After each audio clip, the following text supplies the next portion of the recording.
ঈদ উল ফিতরের সুন্নাহ সম্পর্কে বলতে গেলে সর্বাগ্রে যে সুন্নার কথা চলে আসে তা হলো অন্য দিনের তুলনায় ঈদের দিন একটু আগে আগে ঘুম থেকে ওঠা, একটু ভোরে জাগ্রত হওয়া। ফজর নামাজে উপস্থিত হওয়াটা ঈদের নামাজে উপস্থিত হওয়ার চাইতে অনেক বেশি গুরুত্বপূর্ণ। আর সেই সাথে ঈদগাহে একটু আগে আগে যাওয়া, এটি ঈদের দিনের প্রথম সুন্নাহ। দুঃখজনক হলেও সত্য যে আমাদের সমাজে বরং উল্টা চিত্র দেখা যায়। আমরা অন্য দিনের তুলনায় ঈদের দিন একটু দেরিতে ঘুম থেকে উঠে থাকি এবং ফজরের সময় অনেকে উপস্থিত হতে পারেন না। এর কারণ হলো চাঁদ রাতে আমরা দেরিতে ঘুমিয়ে থাকি। এই কালচার পরিবর্তন হওয়া উচিত। প্রথম সুন্নাহ হলো আগে আগে ঘুম থেকে ওঠা অন্য দিনের তুলনায় এবং ঈদগাহে আগে আগে যাওয়া। ঈদ উল ফিতরের দ্বিতীয় সুন্নাহ হলো খেজুর খেয়ে তারপরে মসজিদে আসা, অথবা মিষ্টি জাতীয় কিছু খেয়ে মসজিদে আসা যদি খেজুর না থাকে। তৃতীয় সুন্নাহ হলো গোসল করা, সেই সাথে সুগন্ধি ব্যবহার করা এবং মেসওয়াক করা।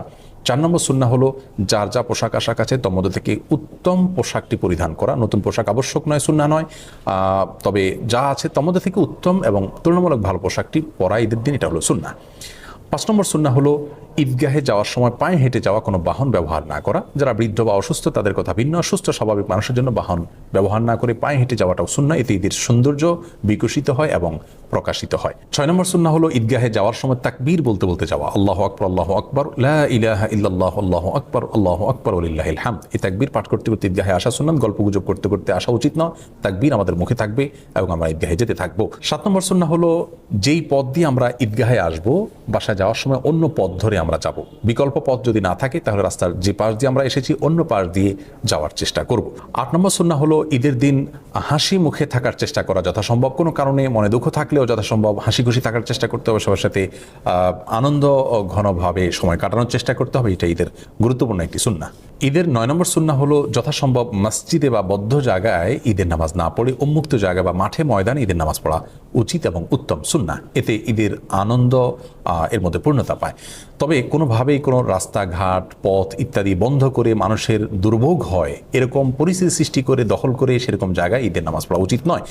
উন্মুক্ত জায়গা যদি পাওয়া যায়, কারোর জায়গা যদি কেউ পারমিশন দেন তাহলে সেই জায়গাতে হতে পারে, অথবা শহর অঞ্চলে যদি সেরকম কোনো জায়গা না থাকে তাহলে মসজিদেও ঈদের নামাজ হতে পারে। ঈদের 10 নম্বর এবং সর্বশেষ সুন্নাহ হলো একে অন্যকে শুভেচ্ছা জানানো ঈদ উপলক্ষে।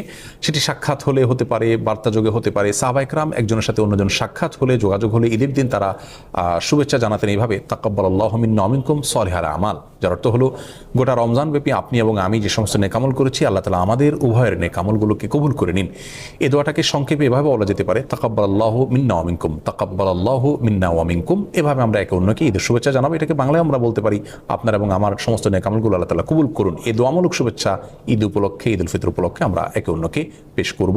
সেই সাথে ঈদ মুবারক যেটা আমরা বলে থাকি আমাদের সমাজে, সেটি বললেও কোনো অসুবিধা নেই। ঈদ মুবারকের অর্থ ভালো, অর্থাৎ আপনার ঈদ বরকতময় হোক। কিন্তু সুন্নাহ হলো সেটি যেটি সাহাবায়ে কেরাম থেকে বর্ণিত হয়েছে। আমরা দুটিকে সংযোগ করে বলতে পারি, কোনো অসুবিধা নেই। অবশ্যই সাহাবায়ে কেরামের শুভেচ্ছাটা আমরা বলবো না, হাদিসে বর্ণিত শুভেচ্ছাটা আমরা একে অন্যকে জ্ঞাপন করবো, তাকাব্বালাল্লাহু মিন্না ওয়া মিনকুম। কিছু কাজকে ঈদের সুন্নাহ আমরা মনে করি, অথচ সেগুলো ঈদের সুন্নাহ নয়। যেমন অনেকে মনে করেন ঈদের দিন কবর জিয়ারত করা সুন্নাহ। হ্যাঁ, ঈদের দিন যদি কারো সুযোগ হয় তিনি অবশ্যই মা বাবা কবর জিয়ারত করবেন, কোনো অসুবিধা নেই, ভালো। কিন্তু এটাকে ঈদের সুন্নাহ মনে করে করবেন না। অনেকেই ঈদগাহে ঈদের নামাজের পরে কাঁধে কাঁধ মেলানোটাকে সুন্নত মনে করেন, সেটিও ভুল ধারণা। অনেকদিন পরে কারোর সাথে সাক্ষাৎ হয়েছে, সম্প্রীতি বা ভালোবাসা প্রকাশের জন্য আপনি কাঁধে কাঁধ মেলালেন, সেটি করা যেতে পারে, কিন্তু ঈদের সুন্নাহ মনে করে সেটি করা উচিত হবে না।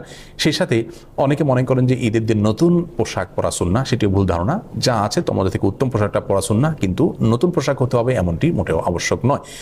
ঈদ উপলক্ষে অনেকে অনেক বেশি পাপের কাজে নিমজ্জিত হয়ে যান। বিশেষ করে যুব সমাজকে দেখা যায় যে ব্যান্ড পার্টি, বিভিন্ন রকমের মিউজিক অনুষ্ঠান ইত্যাদির মাধ্যমে তারা ঈদ পালন করে থাকেন। অনেক মা বোন আছেন যারা গোটা রমজান জুড়ে আল্লাহর ইবাদতবন্দি করেছেন, অথচ ঈদের সময় তারা পর্দার বিধানকে লঙ্ঘন করে তারা বিভিন্ন গায়রে মাহরাম ছেলেদের সাথে মিশছেন এবং বাহিরে তারা বিনা প্রয়োজনে ঘোরাফেরা করছেন। এই অসুস্থ সংস্কৃতি থেকে আমাদের বের হয়ে আসা উচিত। আল্লাহর দেয়া ঈদকে আল্লাহর বাতানো পদ্ধতিতে ব্যবহার করা উচিত। আল্লাহর অবাধ্যতায় আল্লাহর দেয়া ঈদকে যদি আমরা পালন করি তাহলে সেটি গুনাহের কারণ হবে। আল্লাহ তাআলা আমাদের সকলকে ঈদের সুন্নাহকে পালন করার তৌফিক দান করুন, সুস্থ এবং সুন্দরভাবে ঈদ উদযাপন করার তৌফিক নসিব করুন। আসসালামু আলাইকুম ওয়া রাহমাতুল্লাহি ওয়া বারাকাতুহু।